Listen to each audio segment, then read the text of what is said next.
operation. And as always, should you need to be heard, please use the raise hand function, and I will be sure, and my staff will be sure to spotlight you. This is the BlockFi Inc. matter. We have just what I anticipate is essentially a report. It seems that you all met all of my expectations as far as productivity and efficiency, and have reached certain resolutions. I'm going to turn to debtors counsel, Mr. Susberg, and ask that you update the court as to what resolutions have been reached and what remains out there. Yes, Your Honor, and thank you. For the record, Joshua Susper from Kirkland Ellis on behalf of BlockFi. First and foremost, I want to thank Your Honor for the status conference on Monday and the setting of the hearing on Friday and Monday, because I think that's really something that spurred everybody into action. We did something a bit unorthodox for all of us. I know I can speak for Mr. Stark when I say this. We actually had principals and advisors on a call on Tuesday ahead of depositions that actually went forward on Wednesday, but we were able to cancel the remaining depositions because we worked collectively and collaboratively to reach an agreement on both the KERP as well as the MOLIS retention. So we have complete agreement on all sides, and as you've seen, the United States trustee withdrew its objection after reviewing the terms of the settlement. And Mr. Howell will walk the court through the proposed order that we reviewed with the parties and believe everyone has signed off on. So I did, again, want to thank the court, and obviously want to thank the committee and the BlockFi team for everybody working collaboratively. These are difficult circumstances, and not everyone's always going to agree, but here the process really worked the way it's supposed to work, and kudos to the professionals involved for helping everybody get to a good solution. I think we feel comfortable that the KERP will serve its intended purpose, and I think we conveyed to the committee and its members some of the thinking behind that, which is frankly what led to a productive resolution. So thank you, Your Honor, for that. I did want to address one brief issue before I turn it over to Mr. Howell. It's been the source of some unrest on the BlockFi side, and it was in the media, and unfortunately it was reported inaccurately. And I'll start by saying that I always tell my kids that we have pencils that have erasers on them for a reason, and all humans make mistakes. I know I certainly make several, probably each and every day, and what happened here was purely a mistake. And I know Mr. Stark, and I know Mr. Meiji, and I know everyone involved here. And again, while we may not always agree on everything, I know these people to be of the utmost integrity, and there was nothing nefarious in my view that went on here. But as Your Honor, I think, is aware, there was an affidavit from Mr. Meiji filed on January 24th at 12:10 a.m. And that document was redacted, but it was incorrectly redacted, and this goes beyond my knowledge base, but someone was able to access the document that was posted and copy the data underneath the redactions. Later that afternoon, there was a motion to seal the document, which probably got people out there in the universe looking at the document and peeling away the redactions. And then we had an unfortunate CNBC story that broke. And that story is wrong. The story said there are secret financials that weren't otherwise relayed and conveyed in our SOFAs and our schedules. And I want to be very clear, there are no such secret financials. The financials that we reported are entirely accurate. In fact, BlockFi numbers showed a net exposure, whereas the ones in the M3 declaration showed a gross. And so when BlockFi made the loan to Alameda, that was the source of and all the reporting, prior to the Robinhood shares that Your Honor is well aware of being pledged, the pledged collateral was FTT coins. And as everybody who's familiar with FTX knows, the FTT collateral was marked down to zero, and the gap that remained was just the Alameda loan. And so the gap in the M3 presentation looks bigger because it shows the gross exposure and adds together assets and liabilities. And both numbers are accurate. Again, no secret financials. It just depends on the corresponding footnotes. I will also note that the CNBC article inaccurately reported some management compensation that is outstanding. That was wrong, and it was false. We put out a statement as such. I know that the document on the docket at docket number 363 has been removed. We appreciate the court and Kroll doing so. And 388 is a revised declaration from Mr. Meiji that has, in fact, been redacted appropriately. So again, Justice Nafu, Mr. Stark, and Mr. Meiji called me immediately after realizing this, and I totally understand this can happen at any time, and it's unfortunate, but we're moving on.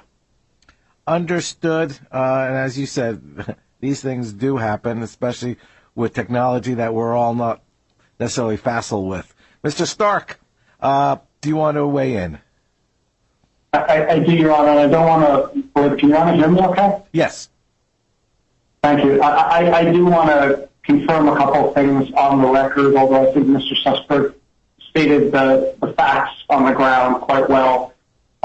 This was a late-night drafting, and the redaction, unfortunately, did not have the encryption software. We've all seen this encryption issue before, where by late-night mistake by somebody lower in the chain on the redaction that the software was not used.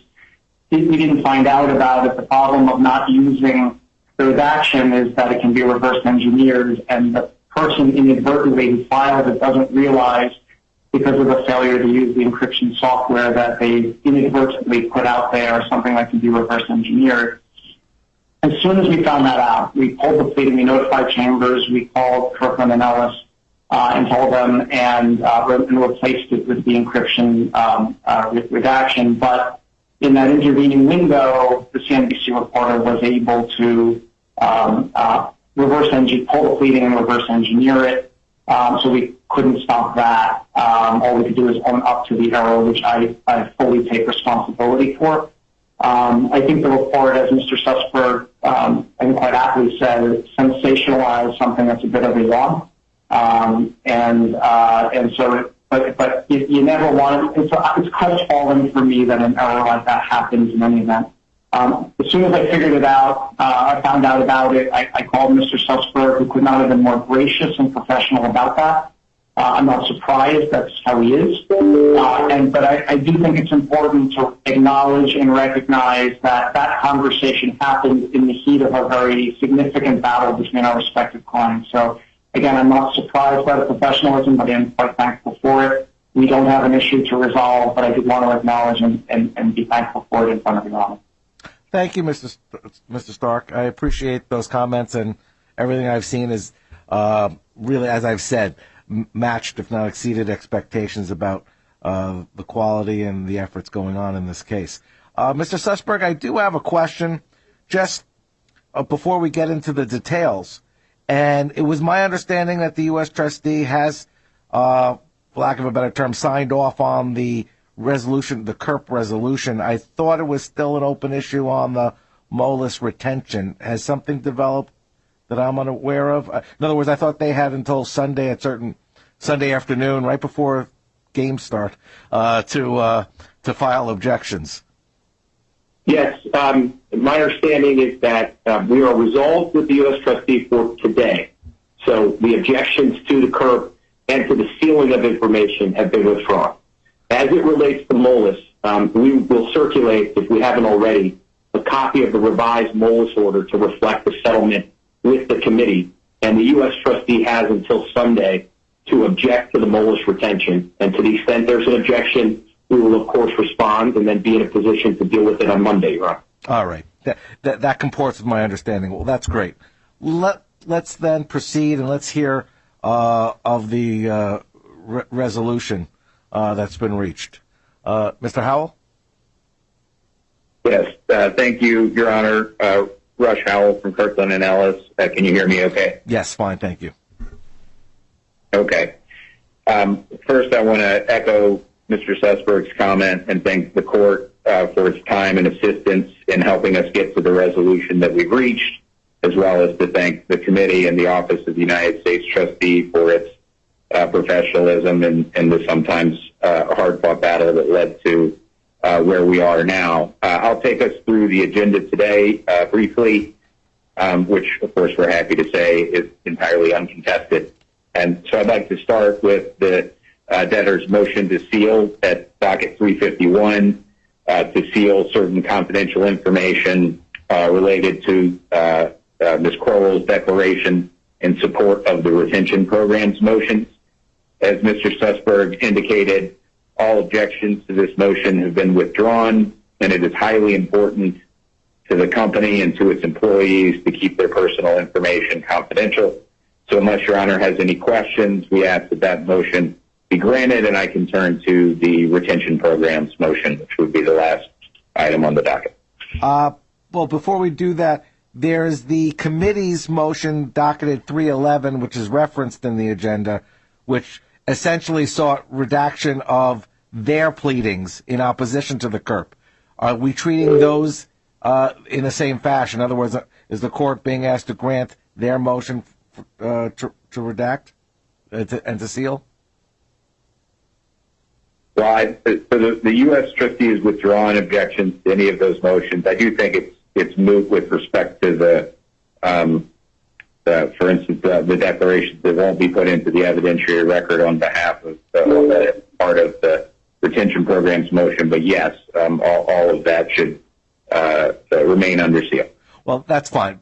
For our records and for the docket, I want this reflect that the motions are granted, and that ensures that the documents remain sealed and not either returned or unsealed. So we'll then mark as well the committee's motion to seal at docket 311 is granted. And Mr. Sponder or Ms. Bielski, who's ever weighing in, you'll let me you'll advise if the U.S. trustee is taking or has any additional concerns as we go along. Good morning to both of you. Thank you, Your Honor. Yes, we will advise. All right, thank you. Mr. Howell, please continue. Thank you, Your Honor. So turning to the debtor's motion for entry of an order approving the debtor's retention programs and granting related relief, we're pleased to say that we've reached a settlement with the official committee of unsecured creditors, and that settlement also allowed the United States trustee to resolve and withdraw its objection. And as Mr. Susberg said, it's not for right now, but that settlement with the official committee also addressed the MOLIS issues as was just discussed. But the debtors have proposed two retention programs, one key employee retention program, or KERP, and one targeted retention program, or TERP. And in support of those motions, I'd like to now offer two supporting declarations. One from the debtor's chief people officer, Megan Kroll, that's at docket 350, and the other from Josephine Gartrell, a senior director at Willis Towers Watson, and that is at docket 349. Your Honor, may I be heard, please? Yes, please. The committee most assuredly does not object to the admission of those declarations. I only ask if we can, it's sort of a first evidentiary issue kind of matter where I ask the court if we're going forward contested matters, there's sort of a rule that what we admit in one contested matter is not necessarily applicable in the next contested matter. So we have to worry about things like that. We haven't sort of gone through any declarations with that in mind. It's just sort of the normal rules of the road as I understand them, if Your Honor is willing to agree with that. I don't have any issue with that approach. We're limiting the evidence to the discrete motions that are before the court. Parties reserve their rights. Obviously, for impeachment purposes down the road, what's in a filed sworn declaration it will retain its relevance. But for purposes of today, the court understands that given the consensual nature of the resolution, they're being offered for purpose of support of the resolution itself. Thank you, Your Honor. You're welcome. And unless I hear another objection, the court will accept the declarations into evidence. Thank you, Your Honor. So as laid out in the declarations as well as in our pleadings, both of these plans, the KERP and the TERP, are retention plans, and neither includes any of the debtor's insiders. These are sound exercises of the debtor's business judgment and justified based on the facts and circumstances of these cases. And in the end, I'll come to the specific alterations that were made as a result of the settlement. But I did want to say, Your Honor, that in particular, the facts and circumstances of this case are somewhat remarkable. These employees have faced a remarkable storm of events over the past year that have created attrition already and high risk of further attrition. These employees have already seen 3 major downsizing events since last January, including a reduction of force of nearly 2/3 of the total workforce immediately preceding the petition date. Most of these employees had legacy retention payments that were wiped out by the filing of the bankruptcy, and all of them had lost equity in the company. In short, this was a perfect mix for potential attrition, and unfortunately the debtors have seen that attrition, including 11 exits since the petition date alone, nearly 10% of the remaining workforce. So against that backdrop, it's essential that the debtors institute these retention programs to keep critical workers with the company.